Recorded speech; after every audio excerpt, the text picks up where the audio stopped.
What's up, everybody? This is Evan here from ES Van Ness Mechanical, Plumbing and Heating. Just gonna give you guys some more information on another one of my projects that we did. Steam boiler. This is a crown. We removed an old burn hand, replaced it with a crown. This is a BSI 172. All that means is Bermuda series, 172,000 BTUs. So this is the finished product, and I'll explain to you guys a few things on how it all works, what to look for, what not to look for. Well, not what not to look for, but things you should pay attention to. So we'll keep it simple. We'll start from the beginning, and I'll try to do my best to explain to everybody how this all works. So first off, we have the boiler here, right? Boiler's on, right? Flames are on down there. That's cooking the water. That's where your boiler cooks the water, okay? That's where the steam gets made. Okay? What we have here, okay? On this particular boiler, we got one riser coming off the back. Okay, some of them, you've seen on other products of mine, they have two of them. Those are the larger boilers. You have two risers. So we have steam coming out of the top. Okay, got a union here in case we ever got to disconnect and replace something. Replace the boiler if something ever happens, God forbid. But shouldn't happen, it's brand new. So, union, riser, okay, steam comes up, comes over. I don't know if you can see here. Okay. Boom, steam comes up, out, okay? Boom, ties into the existing system. Okay, they got, in this house, they had two lines here with the existing boiler. So what I decided to do, instead of having one T come up and split and then go up into the existing system, I put two T's on the main header, split it up, more even steam flow, less condensate getting jammed back into one pipe trying to make its way back to the boiler. Okay, so steam up and out, keeps going, steam up and out to the house. Okay, now you can't just stop here, right? You gotta have something somewhere for the condensate to go, okay, and to keep everything equalized pressure. So this comes up, comes down. This is called your equalizer right here. Okay. Condensate comes down, boom, right? Now this right here is called your Harvard loop.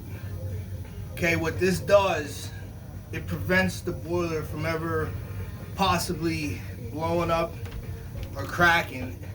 If there was a break in your return line, it keeps water from getting sucked out of the boiler. That almost acts like a big trap. Okay, so how it works is, see the water line right here on our sight glass? This is a gauge where you see how much water is in here. You see these on steam boilers. You don't see them on hot water boilers. It's just steam. Okay, that's where the water line's at. So that water line's all the way over to here too. Okay, so this Harvard loops got water in it up to here.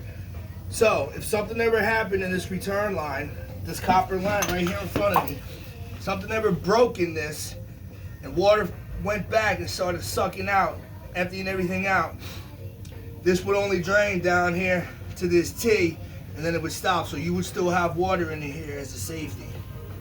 Okay, and then as the boiler would keep cooking, because it would probably still keep going, you have here your low water cutoff. Okay, what's inside of there is a probe inside of there. Okay, it's a little metal probe that's inside of the boiler.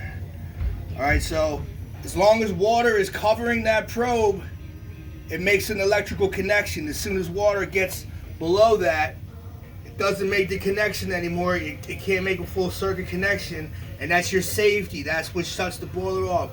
Very important, this feature right here. Okay, and this also is very important. If you have a steam boiler that doesn't have one of these, you better call somebody, call me, and we'll get it fixed.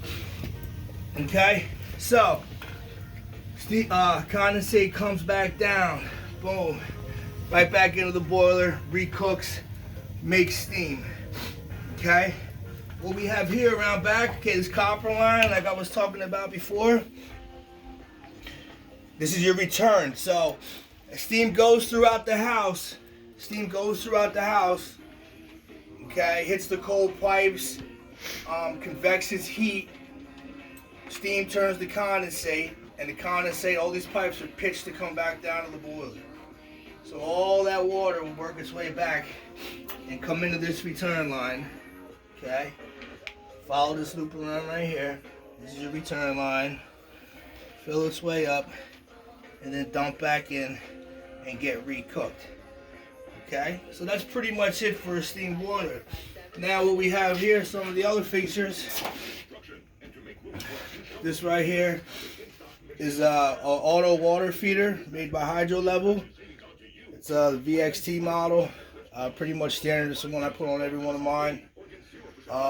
How this works is, you know, some of you might have a boiler and, you know, it's an older boiler and it was piped up, however it was piped up back in the day. And, you know, you got to run down there, check the sight glass, open the valve, put water in the boiler, close it. You know, what this does, it eliminates all that. You ain't got to do none of that.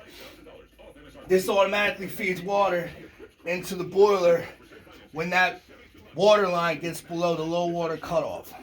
Okay? When the water gets below that probe, when it gets below the probe, shuts the water off, sends a signal to the auto feeder, sends water into the boiler. Okay? So it eliminates you ever having to come down here and manually put water into the boiler, which I know is annoying for a lot of people. Okay? The setting on these, okay, if you pay attention, okay, you can look here and you got to dial this in and set it up for the size boiler that you have. So for me, I mean, this isn't a large boiler, but for me, I got it set on a 30-second pause, okay, when the low water cutoff shuts the boiler down. It waits 30 seconds, and then this turns on. Okay, and then if you look, you can see the other tab here. I got this tab in. It's on 3 gallons. You got 1 gallon, 2 gallon, 3 gallon, 4 gallons. When you first initially start these boilers up, you got to set it up and you got to stay down here and you got to tweak it because there's nothing on these boilers that stops it from overfilling. Okay, so you want to set it so it's just right, that you get the proper amount of water back into the boiler so you don't got too much water, and then also that you really don't have enough. So for this one, we got it set on 3 gallons. So when this kicks on, it'll send 3 gallons and no zeros for every gallon that sends in there. You'll get a 1, 2, 3, 4, 5, 6, however many, okay, until it's full. And this is also good for when I would come back to service this boiler. If there was something going on, if this number was higher than what it should be, you know, which really when these are up and running, the number that it should pull throughout the heating season is very low. But if the number is high for some reason, I can come down here as the serviceman and I can say, all right, wow, that number is higher than what it should be, and something's up. So that's a good way to tell me how this boiler is acting, everything's running right, and so on. So this is a very good thing to use for a gauge. Okay, let me just slide back on like that. Alright, here the piping for the VXT auto feeder, right, come down, this is our cold water supply line, right, T right here, manual bypass, okay, so T's off, comes into here, right, comes back down, around, open, down into the boiler, which is tied in on the return down there. Okay, for some reason, if this ever went bad and you needed to get water to that boiler, okay, you can shut these, manually open water to put it in the boiler. Okay, you should always have a bypass in case you got to get water in there for an emergency. Alright, repipe the gas line. Gas was coming down on the other side for the other boiler, just ran it over, came down. Hard piped it, you know, got your standard shut-off valve union. And, you know, that's pretty much it. There's really not much to them. I mean, the hardest part about these boilers is getting the old one out and new one in. Like I said, that's all I got for right now. I'm not the best on camera. I'm working, everybody. I'm trying to get better every time. But, like I said, ES Van Ness, Mechanical, Plumbing, and Heating. You can reach me, direct message me. call me 484-707-5578. We do free estimates.